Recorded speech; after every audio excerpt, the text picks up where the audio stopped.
Hi guys, welcome back to Arun excellent classes.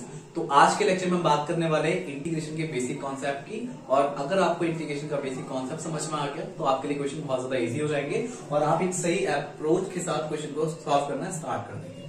ठीक है, तो जैसे कि आप लोगों को पता है, मैं यहाँ से जो आपका इंटीग्रेशन वाला पोर्शन है वो आपका डिफरेंशिएशन से बहुत ज्यादा रिलेटेड है। क्योंकि अगर मान लो आप डिफरेंशिएट करते हो, मान लो डीवाई डीएक्स करते हो किसका, साइन एक्स का, तो वो आपका कॉस एक्स आता है। ठीक है, तो डिफरेंशिएशन और इंटीग्रेशन एक दूसरे के क्या होते हैं, रिवर्स होते हैं। रिवर्स से मेरा मतलब क्या है कि अगर आपने साइन एक्स को डिफरेंशिएट किया तो आपका कॉस एक्स आया। तो अगर आप कॉस एक्स को इंटीग्रेट करेंगे तो देखो ये आपका डिफरेंशिएशन का सिंबल है, नोटिस करना, D by d x of sine x आपने डिफरेंशिएट किया है तो cos x आया है। तो जब मैं cos x को इंटीग्रेट करूंगा, cos x को इंटीग्रेट करेंगे तो लिखेंगे कैसे, वो ध्यान दो। जैसे मान लो y इज इक्वल टू आपका cos x है, जब आप इसको डिफरेंशिएट करते हो तो डी बाई ओवर डी कितना आएगा, sin x। ठीक है, मतलब ये आपका फंक्शन क्या है, sin x है, तो आपका कितना आ गया, D by d x cos x। And अब मैं आपको बोलूं आपके पास फंक्शन क्या है, अगर आपको cos x को अगर इंटीग्रेट करना है तो आपके पास फंक्शन क्या हो गया, y is equal to cos x। अब इस चीज को भूल जाओ, ये बात हो गई, इसको भूल जाओ। अब मैं नए फंक्शन की बात कर रहा हूँ, y इज इक्वल टू आपका cos x है। अब मैं बोलूं कि आपको इसको इंटीग्रेट करना है तो क्या करोगे आप, इसको cos x यहां लिख दोगे, dx आपका आ गया और ये इंटीग्रेशन का साइन आ गया। तो इसका मतलब क्या है कि आप इस cos x का क्या कर रहे हो, इंटीग्रेशन कर रहे हो। ध्यान देना, जैसे आपका y is equal to sine x है तो y अगर मैं इसको डिफरेंशिएट करूंगा तो कितना आ जाएगा, dy ओवर dx, यानी dy dx of sine x. तो ऐसे लिखूंगा। अगर मैं कहूं कि मैं साइन एक्स को इंटीग्रेट करूंगा तो मैं ऐसे लिखूंगा, साइन एक्स dx। और मैंने यहाँ पे y is equal to cos x को ही क्यों लिया, क्योंकि मैं आपको ये बताना चाहता हूं कि इंटीग्रेशन और डिफरेंशिएशन एक दूसरे के क्या होते हैं, रिवर्स होते हैं। तो जब आप cos x को इंटीग्रेट करोगे तो ये कितना आएगा, साइन एक्स। कितना आएगा, साइन एक्स। ठीक है, तो इसका मतलब क्या हो गया, अगर मैं डी बाई डी एक्स करूं cos x का तो ये कितना आएगा, माइनस का साइन एक्स। और अगर मैं माइनस के साइन एक्स को इंटीग्रेट करूं तो ये आपका क्या आना चाहिए, cos x आना चाहिए। तो इस वे में आपका इंटीग्रेशन और डिफरेंशिएशन एक दूसरे क्या होते हैं, रिवर्स होते हैं। तो इसको आप ऐसे भी लिख सकते हो, sine x dx is equal to minus का cos x। तो माइनस साइन को आपने इधर शिफ्ट कर दिया, तो अगर आप साइन एक्स को इंटीग्रेट करते हैं तो आपको मिलेगा माइनस का cos x। आपने इसको इंटीग्रेट किया तो क्या मिला, क्या मिला, sin x dx equals to minus का cos x। तो ये रिजल्ट आपको याद करने पड़ेंगे जो कि बहुत ज्यादा जरूरी है। ठीक है, तो और भी हम कुछ इंपॉर्टेंट यहाँ पे फॉर्मुलाज की बात करते हैं जो आपको याद होने चाहिए। ठीक है,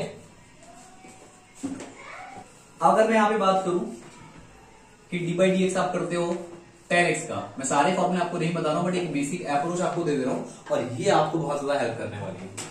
तो ये कितना आता है, sec स्क्वायर एक्स। तो इससे हमें ये कंफर्म हो गया, अगर आप sec स्क्वायर एक्स को इंटीग्रेट करोगे तो आपको tan x मिलेगा। तो integration of sec square x is equal to tan x। अगर आप डी बाई डी एक्स करते हो किसका, cot x का, तो आपका आता है माइनस का cosec स्क्वायर एक्स। ठीक है, तो अगर आप cosec स्क्वायर एक्स को इंटीग्रेट करोगे तो माइनस का cot x आएगा। वही साइन वाला केस जो भी हमने डिस्कस किया था कि नेगेटिव साइन को हमने यहां शिफ्ट कर दिया। ठीक, तो ऐसे ही फॉर्मूले आपको बनाने पड़ते हैं। जैसे अगर मैं बात करूं log x की, log x को अगर आप डिफरेंशिएट करते हो तो आपका कितना आता है, 1/x आता है। ठीक है, तो इसका मतलब क्या है, 1/x को आप इंटीग्रेट करोगे तो आपका log x आएगा। सॉरी, हाँ ठीक है, अगर 1/x को आप इंटीग्रेट करोगे तो आपका क्या आएगा, log x आएगा। और कई बार दिमाग में ना लोग गलत क्या कर लेते हैं, वो log x में यहां लिखते हैं तो ये इसको 1/x, वो कभी कभी जल्दबाजी में ही भूल जाता है कि log x का डिफरेंशिएशन 1/x होता है, इंटीग्रेशन नहीं। तो ये चीज क्या है, गलत। इस चीज का आपको ध्यान रखना है। ठीक है, अब एक और मैं आपको इंपॉर्टेंट चीज बताता हूं यहाँ पे। जैसे कि अगर आपको याद होगा, अगर आप डी बाई डी एक्स करो a to the power x का तो ये आपका आता है a to the power x log a। In the same way अगर आप इसको इंटीग्रेट करो तो ये हो जाता है a की पावर x अपॉन में log a। ठीक है, ये आपको याद रखना है। अब इतनी छोटी छोटी इसमें बारीकियां होती है, मैं आपको बताता हूं कि अगर वो बारीकियां आपने पकड़ ली तो समझ लो आपको इंटीग्रेशन आ गया। ठीक है, क्योंकि आज पूरा हम बेसिक की बात करने वाले हैं, इनको आप नोट कर लीजिए। और इसमें हम बात करते हैं कुछ इंपॉर्टेंट चीजों की, जैसे कि मैं आपको एक फॉर्मूला बताऊं। जैसे आप सभी को पता है कि आप डी बाई डी एक्स करते हो एक्स की पावर एन का, तो ये आपका निकल के आता है एन एक्स की पावर एन माइनस वन। ठीक है, डिफरेंशिएशन के बेसिक की हम पहले ही ऑलरेडी बात कर चुके थे। और अगर मैं इसको इंटीग्रेट कर दूं तो आपका क्या आना चाहिए, एक्स की पावर एन, तो एन एक्स की पावर एन माइनस वन को आप इंटीग्रेट करेंगे तो क्या हो जाएगा, एन तो आपका कांस्टेंट है, इसको बाहर निकाल दीजिए, तो एन एक्स की पावर एन माइनस वन आपका डीएक्स हो गया। तो आपको इंटीग्रेशन का मैं एक सिंपल सा फॉर्मूला बताता हूं, वो आपको दिमाग में रखना है कि अगर आपके पास एक्स की पावर एन है और इसे आपको इंटीग्रेट करना है, तो आपका फॉर्मूला होता है एक्स की power n plus one upon n plus one. अगर x की पावर n को आप डिफरेंशिएट करेंगे तो n x की पावर n माइनस वन आता है। अगर x की पावर n को आप इंटीग्रेट करेंगे तो ये आता है x की power n plus one upon n plus one. ठीक है, तो अगर मैं यहाँ पे इसको इंटीग्रेट करूं तो यहाँ पे कितना आ जाएगा n, और ये कितना है आपका x की पावर n आपका कितना है यहाँ पे n माइनस वन, फिर प्लस वन आपको और करना पड़ेगा, फिर सेम n ये पूरा हो गया, फिर प्लस वन, तो इसको सॉल्व करेंगे आप तो कितना आएगा, वन से वन कैंसिल, तो x की पावर n, और नीचे कितना आ गया, वन से वन कैंसिल, तो अपॉन n से n कट गया, तो आपका क्या बचा, चलो इसको मल्टीप्लाई में कर लो ताकि कंफ्यूज मत हो ना, किसी और का साइन नहीं, ग्रेटेस्ट इंटीजर का साइन नहीं है। ठीक है, तो ये आपका आ गया x की पावर n, जो कि आपका क्या हो गया, आंसर हो गया। तो हमें पता है कि अब इसको इंटीग्रेट करेंगे तो x की पावर n आएगा। तो इंटीग्रेशन डिफरेंशिएशन एक दूसरे के क्या होते हैं, रिवर्स होते हैं। अब कुछ इंपॉर्टेंट लॉजिक की बात कर लेते हैं। अब मान लो आपको a की पावर 3x का इंटीग्रेशन करना है, तो हमें जनरल फॉर्म क्या पता है, a to the power x का इंटीग्रेशन क्या होता है, इसको ऐसे मत कर देना a की power x plus one upon x plus one n plus one, x plus one upon x plus one, जो कि गलत हो जाएगा। ठीक है, ये बात हमने डिफरेंशिएशन के बेसिक कॉन्सेप्ट में भी डिस्कस की थी, तो आपको पता ही था कि हमने क्यों कहा था ऐसा, क्योंकि जब भी कांस्टेंट की पावर में वेरिएबल होता है तो हम ये चीजें नहीं करते हैं, और जब भी वेरिएबल की पावर में कांस्टेंट होता है तब हम ये रूल अप्लाई करते हैं, जो आप बेसिक फॉर्मूले अभी हमने इससे जस्ट पहले किए थे। ठीक है, तो इस चीज का आप ध्यान रखेंगे।